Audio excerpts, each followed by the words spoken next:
সালামু আলাইকুম মাননীয় ইমাম। ওয়ালাইকুম আসসালাম। তো আমরা ঢাকায় কাজ করেছি, তো এক জায়গায় একটা ছোটো মতো মোল্লা ঘর থেকে বেরিয়ে আসলো, আমাদের বালাক শুনলো, হ্যান্ডবিলটা হাতে নিল। তখন আপনার ছবি দেখেছেন, দেখে বলছেন ও ইনি তো আছে মেয়েদের আছে পিছনে নামাজ পড়েন, এটা বলছেন। তখন আমি বললাম, আচ্ছা আপনি কি বাস্তবে এটা দেখেছেন, প্রমাণ দিতে পারবেন আপনি? তো তখন বলছে মানে তখন আমতা আমতা করছেন। আমি এতটুকু বললাম, দিয়ে আমরা ওখান থেকে চলে আসলাম। এই যে একজন মাদ্রাসায় ছোটো মতো মোল্লা যেটা বললাম, মানে মাদ্রাসা স্টুডেন্ট হবে আর কি, সে এসেই আমার সম্পর্কে একটা মন্তব্য করলো যে এই লোকটা মহিলার পিছনে নামাজ পড়ে। আসলে এটা দারুণভাবে প্রভাবিত আমাদের বিরুদ্ধে যে প্রপাগান্ডাগুলি হয়েছে সেই ক্ষেত্রে। এটা একটা দুঃখজনক ব্যাপার, এটা যাচাই বাছাই করে না। ভারতের কেরালা রাজ্যের এই ছবিটা কত যে শেয়ার করছে, কত মানুষ। এই যে একটা মহিলা নামাজ পড়াচ্ছে, এটা দ্য গার্ডিয়ান পত্রিকা আন্তর্জাতিক খবরের শিরোনাম হয়েছে, কিন্তু কিছু লোক তার পিছনে নামাজ পড়ছে।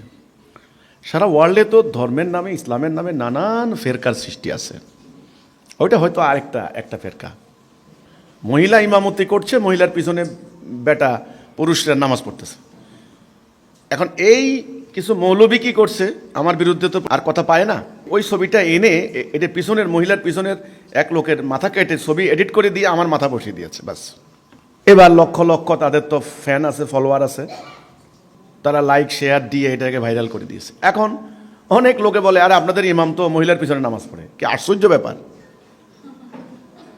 কেমনে তারা এই মিথ্যাটা ছড়াইলো আর কেমনে তারা মিথ্যাটা বিশ্বাস করলো।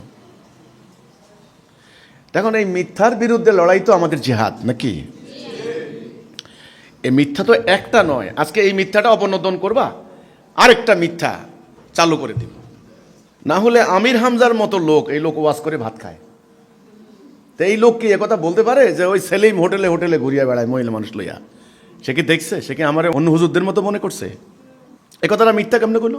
এনায়েতুল্লাহ আব্বাসী, ডক্টর এনায়েতুল্লাহ আব্বাসীর মতো লোক, এখন বাপদাদা 14 পুরুষ গেছে পীর মুরিদি করে, এই লোকের মতো লোক বলে ওই হিজবুত তৌহিদ কিয়ামত বিশ্বাস করে না, ওকে বিয়ে শাদী নেই, ওরা লিভ টুগেদার করে। দেখো, এই যে মিথ্যাগুলি তারা প্রকাশ্যে মাহফিলের মধ্যে বলে দিচ্ছে, আল্লাহকে ভয় করে না তো।